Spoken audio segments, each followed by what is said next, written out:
Selamat datang kembali di podcast EduTech. Saya Ita akan mengajak Anda semua untuk mengeksplor berbagai topik menarik seputar teknologi dan basis data.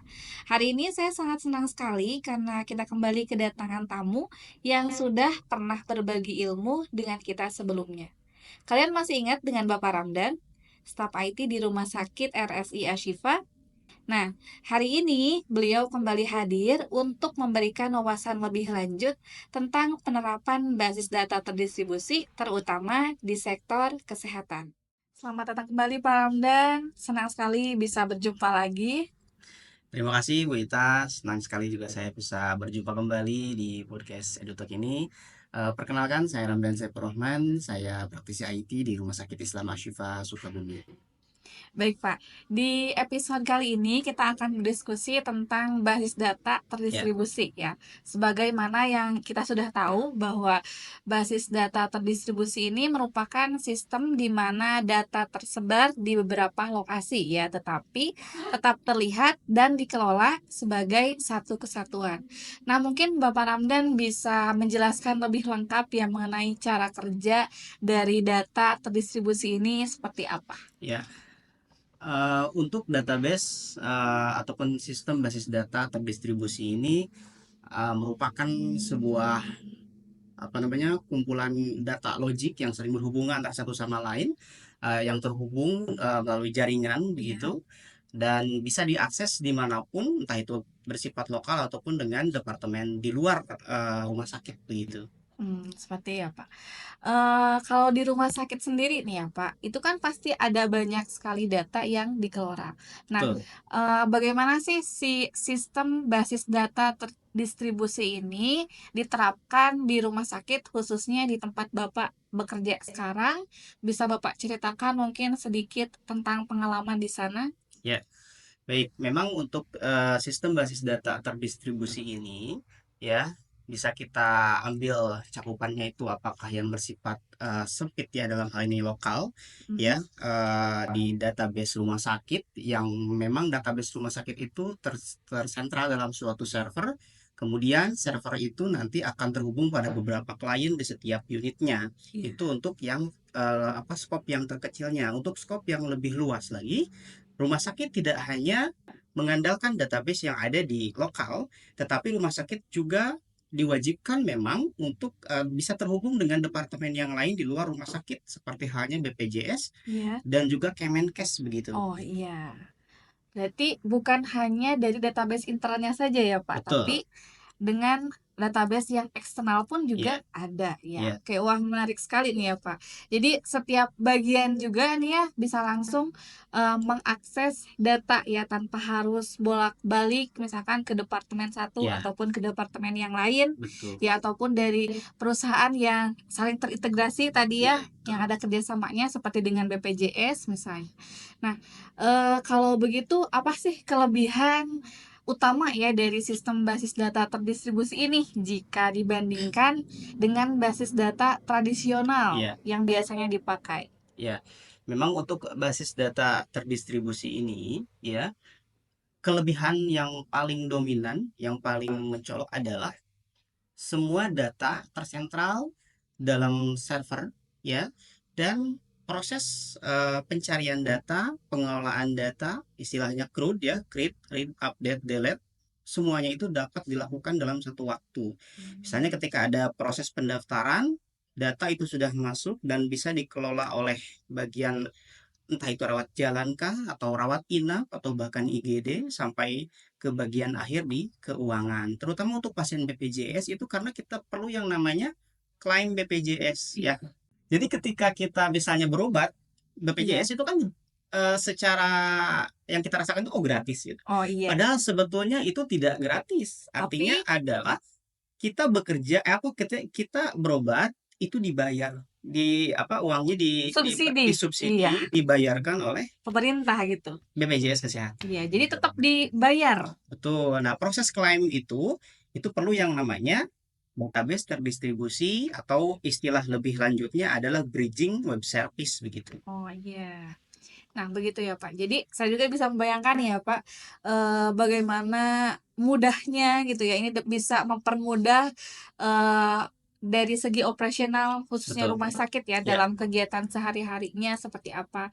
Nah, tapi kan ini ya tentunya Pak, di balik semua kelebihannya ini betul. pasti ada tantangan tersendiri ya Ya, dengan menggunakan sistem tersebut ya.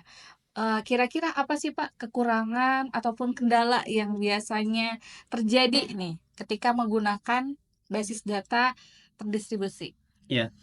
Ketika sifatnya itu di lokal ya ataupun di luar sekalipun yang database-nya apa eksternal, Iya. kita akan dihadapkan dengan situasi downtime ya, server tiba-tiba tidak terhubung.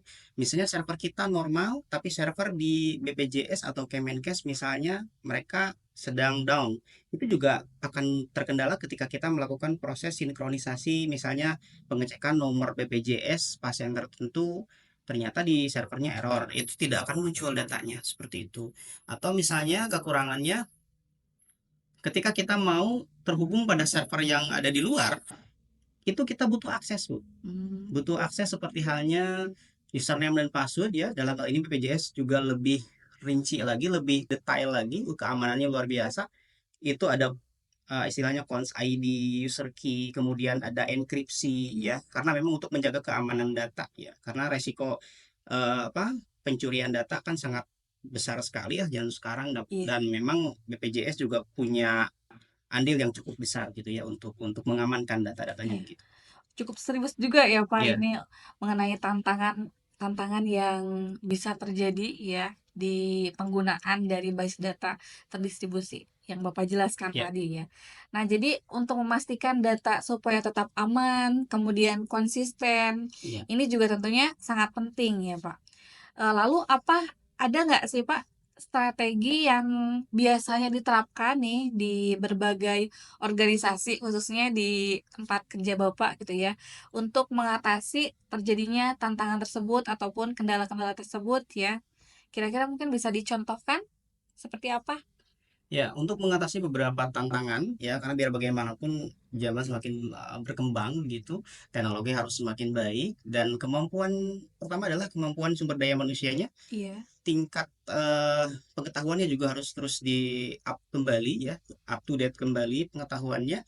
Kemudian eh, terkait dengan apa namanya interaksi dengan database di luar itu pun sama karena memang mereka yang pada awalnya BPJS itu melakukan proses bridging ataupun data terdistribusi di sini itu hanya sebatas menggunakan username dan password ya sekarang sudah ada enkripsi dan tugas kita harus bisa mendekrip ya seperti itu dan tantangan yang lainnya data akan mudah penuh ya akan mudah hilang kalau misalnya apa namanya kita tidak bisa mengolah dengan baik dan tentunya kita harus bisa melakukan backup data, pemeliharaan secara rutin dan seterusnya. Oke, jadi, strategi yang Bapak sebutkan tadi ini bisa meminimalkan resiko ya, Betul. dan memastikan datanya juga tetap aman, iya. Oke, sebelum mengakhiri diskusi hari ini nih ya, karena waktu kita Ya, terbatas nih ya Pak, mungkin dari Bapak bisa berikan gitu ya, saran ataupun tips bagi mahasiswa yang ingin belajar lebih jauh tentang sistem basis data terdistribusi? ya. Untuk basis data terdistribusi ini memang tingkat lanjut dari database yang apa namanya? Database yang biasa, database yang lokal kita install di komputer kita. Tetapi kita tentu harus membuat terobosan yang baru ya, melakukan penyelesaian masalah berdasarkan studi kasusnya, kemudian juga kita mencari referensi terkait dengan database itu sendiri ya karena memang database itu cakupannya sangat sangat panjang sekali dari mulai database yang hanya berlaku di komputer sendiri di standalone komputer kemudian bisa menjadi database terdistribusi melalui jaringan karena bisa terhubung dari server ke klien-klien disebar ke beberapa unit dan ataupun beberapa departemen dalam satu perusahaan atau misalnya antara departemen dengan departemen yang di luar perusahaan contoh dalam hal ini rumah sakit dengan BPJS rumah sakit dengan Kemenkes ya mungkin teman-teman pernah mendengar istilah apa ada aplikasi peduli lindungi sekarang itu zaman dulu itu zaman COVID ya itu namanya aplikasi peduli lindungi selesai COVID itu nggak ada aplikasi peduli lindungi tapi aplikasi satu sehat ya aplikasinya tetap ada tapi namanya dirubah ya. Dan Kemenkes mewajibkan rumah sakit itu untuk membuat rekam medis elektronik. Semua riwayat berobat pasien itu harus terintegrasi di Kemenkes dan BPJS.